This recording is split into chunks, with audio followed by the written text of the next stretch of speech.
तो समाधि स्थिति में योगीओं ने जे आनंद मळे ए आनंद भगवान ना चरित्र लीलाओं स्मरण करता करता संसारीओं ने मळे। आ संसारीओं ना आनंद माटे सुख माटे तमे एना चरित्रों वर्णन करो। व्यास जी कहवा लाग्या के वो सत्संग थी शुं थाय?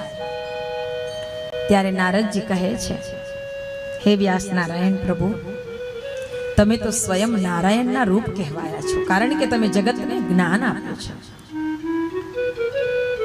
अने तमे एम कहो छो ने के सत्संग थी शुं थशे, एनाथी शुं थाय, तो हूँ तमने मारू जीवन वृत्तांत संभळावुं।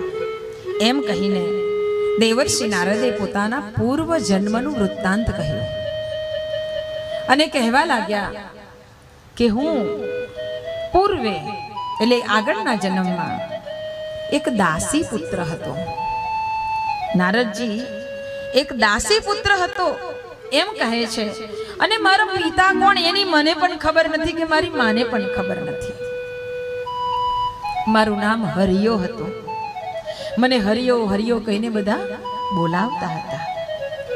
मारी मां ज्यारे लोकोना घरना काम करवा जाय ने तो काम करीने वळता जेमना घरेथी जे कांई खावानुं मळे ए लई आवे अने हूँ ने मारी मां बंने साथे बेसीने खाता अने आम अमारुं जीवन वीततुं। मारी मां ज्यारे काम उपर जाय ने त्यारे मने आजुबाजुना मारा जेवा छोकरा होय एनी साथे रमतो करीने जाय। एक दिवस हूँ ए बधा बाळकोनी साथे रमतो हतो ने त्यारे रमता रमता मारा मोढामांथी अपशब्द निकळ्या, अभद्र शब्द, अयोग्य शब्द के जे न बोलवा जोईए एवा शब्द ज्यारे मारा मुखमांथी निकळ्या ने मारी मां ए ज वखते हाथमां माटीना वासणमां खावानुं लईने आवती हती अने एने ज्यां सांभळ्युं એટલે એના હાથમાંથી પાત્ર પડી ગયું। અરે હરિયા એમ કહીને હાથમાંથી વાસણ છૂટી ગયું અને મારી પાસે આવી। મને બાવડામાંથી બરાબર પકડી અને માં મને ધમકાવા લાગી, તું આટલો ખરાબ થઈ ગયો છે? તારા મોઢામાંથી આવા અભદ્ર શબ્દ નીકળે? તું આ બધાની સાથે રમતા રમતા તું ખરાબ થઈ ગયો। જેવો સંગ તેવો રંગ। खोटो संग माणसना जीवनने नहीं अनेक जन्मोने बगाड़ी नाखे छे। हूँ तने अहींया नहीं रहेवा दઉં, कारण के माता सत्संगी हती। मानी अंदर भक्तिनो रस भरायेलो हतो એટલે માને ખબર હતી કે ખોટો સંગ કુસંગ એ બહુ ખતરનાક છે। બાવડું પકડીને માં મને લઈને ચાલવા માંડી કે ચાલ હું તને અહીંયા નહીં રાખું। એમ કરીને દૂર દૂર સુધી ચાલી નીકળ્યા હું માં, હું અને મારી માં। પણ ઘણું ચાલ્યા પછી મેં માને કહ્યું કે માં મને થાક લાગ્યો છે। એટલે મારી માએ મને ઊંચકી લીધો। એમ કહેતા કહેતા નારદજીનું હૃદય ભરાઈ આવ્યું, કારણ કે આજે નારદજીને ભલે બીજો જન્મ છે પણ માનો એ ઉપકાર આજે નારદજીને યાદ આવે છે। અને નારદજી હૈયું ભરાઈને કહે છે કે હે વ્યાસ નારાયણ પ્રભુ, મારી માને એમ કીધું ને કે મને થાક લાગ્યો છે એટલે મારી માએ મને ઊંચકી લીધો, પણ આજે મને યાદ આવે છે કે મારી માને થાક તો લાગ્યો જ હશે ને। મારી માએ કેટલા ઘરના કામ કર્યા હતા, ક્યારની ઉઠી હતી, કાંઈ ખાધું નહોતું, તો મારી માં ભૂખા પેટે કામ કરીને આવી હતી, એને થાક તો લાગ્યો જ હશે ને। આજે મને પસ્તાવો થઈ રહ્યો છે। હું તો તે વખતે અબોધ બાળક હતો એટલે મને ખબર નહોતી પડતી। એટલું જ નહીં, હે વ્યાસ નારાયણ પ્રભુ, મેં માને કહ્યું ને કે માં મને ભૂખ લાગી છે, તો માએ મને એક ઝાડ નીચે બેસાડ્યો। એ ઝાડ આંબાનું હતું। માએ પથ્થર લાવીને કેરી પાડી, 2 કેરી પડીને તો હું દોડીને લઈ આવ્યો અને બંને કેરી ખાઈ ગયો। મને આજે યાદ આવે છે કે મેં મારી માને એવું ન કીધું કે માં તું પણ ખાને। આજે એનો પશ્ચાતાપ હજી પણ મને થાય છે કે હું કેવો અબોધ બાળક હતો। મારી માએ ભૂખ સહન કરી મને 2 કેરી ખવડાવી અને માને હૃદયમાં આનંદ થયો, શાંતિ વળી। આ માં છે।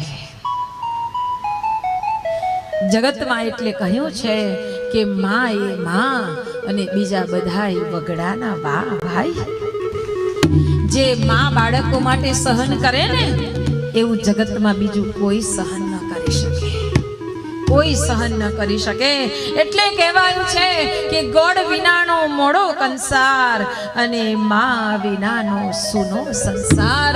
જગતમાં જેને માં મળી હોય ને એને ખૂબ ભાવથી પ્રેમ કરી લેજો ભાઈ, એને દરરોજ ભેટી લેજો, હગ કરજો.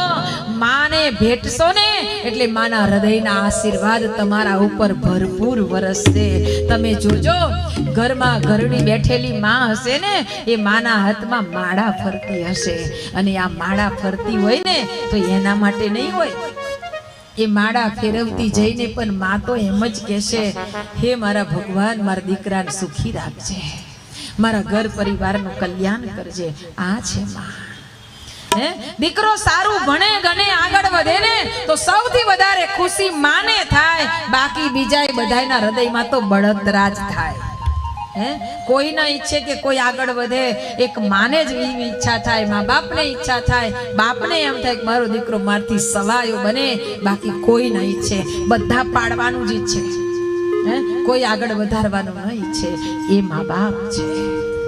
અને એટલે કહેવાયું છે કે જગતમાં બધાના ઋણ ચૂકવી શકાય પણ મા બાપના ઋણ ન ચૂકવી શકાય. ભાઈ બાળક આપણે નાના હોઈએ ને, તમે જુઓ પશુ પક્ષીને જુઓ, જીવ જનાવરને જુઓ તમે, એ બચ્ચું પેદા કરે ને પછી બચ્ચું પેદા કર્યા પછી થોડા દિવસ એને ખવડાવવા પીવડાવવાની વાત રાખે, પછી બચ્ચું જાતે એનું કામ કરી લે.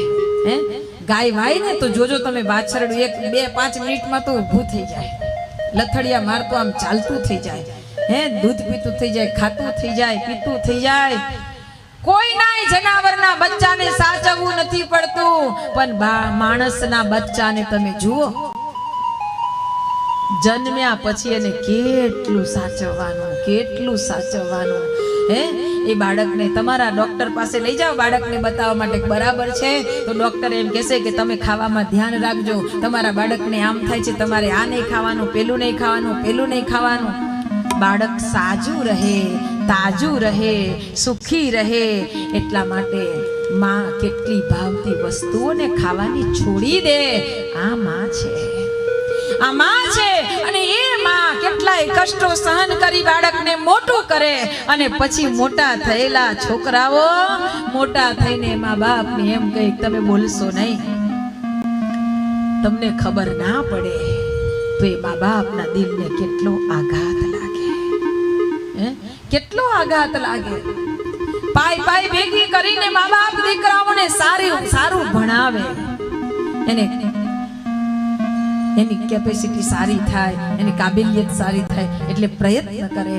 અને એ છોકરાઓ જ્યારે મા બાપ માટે થોડો સમય ન કાઢે ને, એની સાથે થોડી વાતચીત પણ ન કરે ને, તો સ્વાભાવિક છે કે મા બાપના દિલને ધક્કો લાગે, ધક્કો લાગે. અને એટલે આજે જગતમાં કહેવાનું મન થાય કે બીજા કોઈને સુખી રાખી શકાય તો રાખી શકાય, ન રાખી શકાય તો વાંધો નહીં, પણ મા બાપને સુખી રાખજો, મા બાપને ખુશ રાખજો. બસ જે દિવસે મા બાપની આંખમાં આંસુ આવે ને આપણા કોઈ કારણને લીધે, તો સમજજો કે દુનિયામાં કરેલા તમામ પ્રકારના પુણ્ય એક આંસુમાં ધોવાઈ જશે, એક આંસુમાં ધોવાઈ જશે. તેથી મા બાપને ખુશ રાખવાનો પ્રયત્ન કરજો.